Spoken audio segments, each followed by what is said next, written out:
right, Shalom. First and foremost, I would like to give all praise and glory unto Yahweh, Bahashem, Yahweh Shai, Bahashem, Rakakudash, and double honors unto the apostles, the elders, GMS, who rule well, teach well, being great examples towards younger brothers. Shalaki.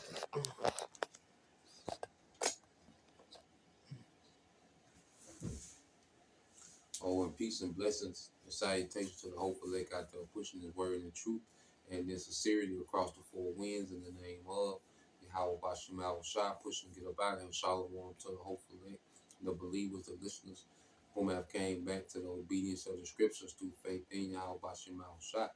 All right, and I want to go into this morning dealing with the book of Ecclesiastes, chapter 8, verse 11, and I'll read it, all right, and expound on it. This is in the living uh, Bible paraphrase, and it says, because the Most High does not punish sinners instantly, people feel it is safe to do wrong, and this is the type of atmosphere, that the devil has created.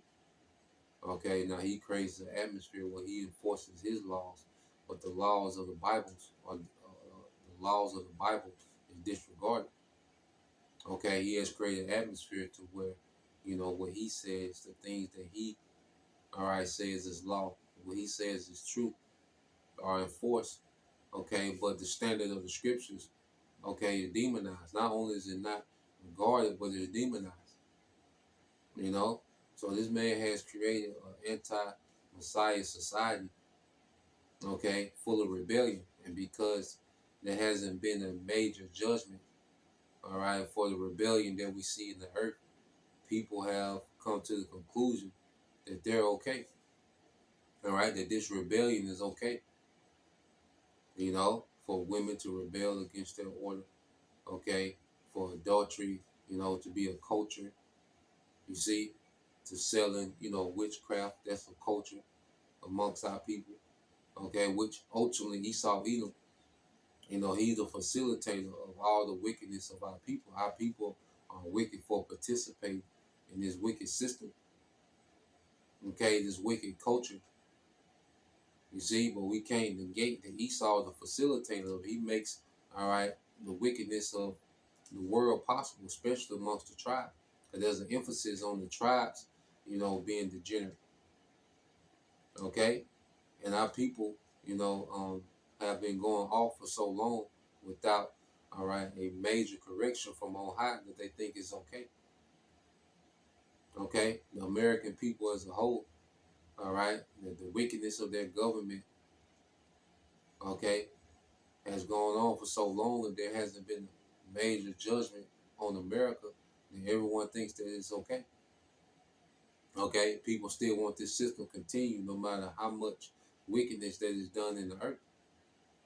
Okay, so reading back in Ecclesiastes 8 and 11, it says, because the Most High does not punish sinners instantly, people feel it is safe to do wrong. And that's the big, all right, misconception that people have of the God of Abraham, Isaac, and Jacob. They take his long suffering, okay, as him being passive. Okay, not knowing that for Israel, well, it's a grace period. Okay, in this grace period, well, we come to realize that there is a judgment. First we begin to realize the truth of who we are, who our power is, and what he expects of us. Okay, and then through faith, we also understand, wait a minute, there's a judgment for this. Okay, the Lord not going to let this wickedness go unchecked in the earth. You see, there's a time, all right, let's get this in the power. There's a time, all right, where the Lord's going to intervene according to prophecy, man. Okay, let's go here. Just to have that on deck. The second Ezra 15. Yep. So I'm gonna read on, then I'm gonna get into prophecy, which goes into detail. This is second Ezra chapter 8 and verse 12. It said, but though a man sins 100 times and still lives, because this devil has been able to just do wickedness generation after generation after generation. He just compounded wickedness, great robbery, murder, theft, deception. You know, he's just been able to compound these things, man. His technology has allowed him to be more advanced in his wickedness, man. Okay, so it says, but though a man sins 100 times and still lives, I know very well that those who fear the Most High will be better off. Okay, those who fear the Most High will be better off, man. Okay, and see, this is our faith, that we know that righteousness wins at the end. Because if you look at it now, it's like, shit, the wicked got it made. And everybody that conforms to wickedness, they're winning. You see? Like, wickedness is the way to be. It's much easier to just be wicked and win. As a woman, you know, you can just be out here. You can have the OnlyFans. You can do this. You can do that. You can just, you know, have no integrity and win. As a man, you can just be out here just with no integrity and win. Okay? You can, you know, the rituals, and you can just tap into wickedness and win. So on the surface, it look like the way to go is wickedness, man. But see, through faith, we understand that wickedness doesn't win. That it's gonna go well for the righteous, man. Okay, that the Lord is gonna intervene. Okay, and He's going to set things aright for the sake of righteousness, man. And righteousness is gonna win forever. You see? So we know it's gonna go well with the righteous, man. All right, even though the wicked is winning now, and they've been winning. You see, and a lot of our people who fall weak, okay, to the flesh, and you know, the Lord allows them, you know, because we was on that path, man, but we got snatched out of it, man. Right, all through the grace and mercy of Yahweh, Bahashem, Yahweh Shah, man. You know, we got snatched out of it. Okay, because we was on the road to vanity. There's no telling what we would have did to level up out here, man. You know, or the Lord saw it fit to have mercy on the remnant and put us in a completely different mindset to understand that it says, I know very well that those who fear the Most High will be better off, unlike the wicked who would not live long, good lives. Their days shall pass away as quickly as a shadow because they don't fear the Most High, man, knowing that this is a temporary victory. All right, the scriptures speak about what? All right, the triumphing of the wicked is short. Okay, it's in the book of Job. All right, and then we'll get that in second Ezra, the book of Job, chapter 20. It's the book of Job, chapter 20. And verse 4 said, don't you realize that ever since man was first placed upon the earth? So this was established from the beginning that this devil will have a wicked triumph in the earth. Right now, we're living in a triumph for the wicked. This is them triumphing over the earth. When they dominate the earth economically, militarily, their influence. Okay, so this is their short triumph. Okay, that we're living in. It says, don't you realize that ever since man was first placed upon earth, the triumph of the wicked has been short-lived, and the joy of the godless but for a moment, man. So this is for a moment. And that's why our people that have sold out, they sold out just for a moment. Okay? There's a judgment coming for this, man. You see, you're only enjoying, you know, that's why Moses, he had a vision beyond the moment of Egypt. Okay? He had a vision beyond it, which let's put that whole thing on deck. Hebrews 11. Yep. So let's go to second Ezra, chapter 15, and verse 5. It said, behold, said the Lord, I will bring plagues upon the world, the sword, famine, death, and destruction. See, this is what the Lord is getting ready to bring on the wicked. This is judgment for the wicked. These people, the starvation, the teeth of wild beasts, the pestilence, the civil unrest. See, this is for the wicked. Everybody that partook in this kingdom, okay, that went the way of the wicked for prosperity, man. This is their judgment, man. Okay, that these are for the Israelites that the Lord didn't pull out of the darkness, man. Okay, even some with fringes and hair wraps on, they still in the darkness, man. They still choose the way of this world. Okay, so if you bought into this system of wickedness as the way to be, well, these are the things that's coming. All right, this is your future. You had your moment of clout, fame, and your little wealth and money, whatever you got out of it. Okay, but this is the end game for it. All right. Second Ezra 15:5, it says, "Behold, said the Lord, I will bring plagues upon the world, the sword, famine, death, and destruction. For wickedness have exceedingly polluted the whole earth, and their hurtful works are fulfilled." Okay? So wickedness have exceedingly polluted the whole earth, and their hurtful works are fulfilled. It comes wickedness has a cap off. But the Lord is going to cap this thing off and judge. You see, wickedness is temporal. Only righteousness is immortal. Okay, and the Lord has put us in the spirit to tap into righteousness, which is immortality, man. Okay, the only way to have an immortal kingdom is to have a righteous kingdom. And we're seeing that there's no way wickedness can be immortal, man. Wickedness destroys itself. Okay, it's not meant to be immortal. Wickedness is the same as self-destruction. That's why you see most people in this society, they're on the path of self-destruction. Okay? Because that's the overtone of the empire of the devil. Okay? If the wicked Esau Edom is self-destruct, even he's in self-destruct mode. Okay? The things that he's doing to the earth, if he just to continue on, no flesh will make it. He's doing things that he can't reverse. Yahushua has to come in and reverse the wickedness that's being done. Because Esau, he's pushing the envelope he's doing things that he can't reverse.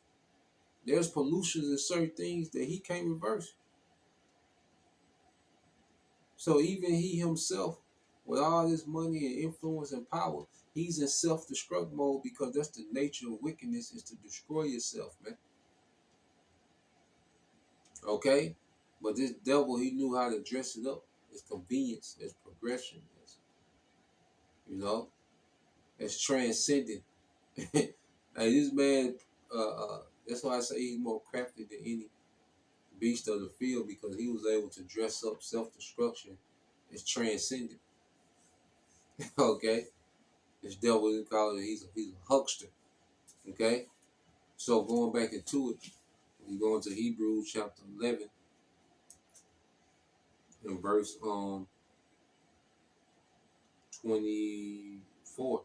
It says, "It was by faith that Moses, when he grew up, refused to be treated as the grandson of the king, but chose to share ill treatment with the Most High's people instead of enjoying the fleeting pleasures of sin." The fleeting pleasures of sin.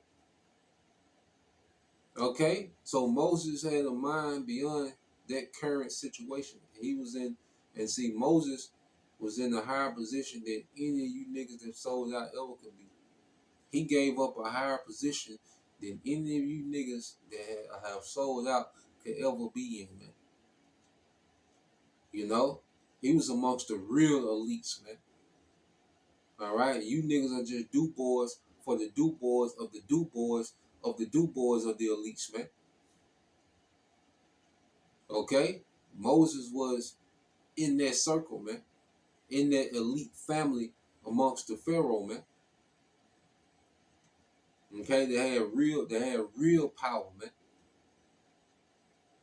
You see, but he gave that up because he seen something beyond that temporary situation, man. And the Lord has given us a spirit to see beyond this temporary situation, man. Ain't when you really, as we mature in the spirit, we know ain't no wins here.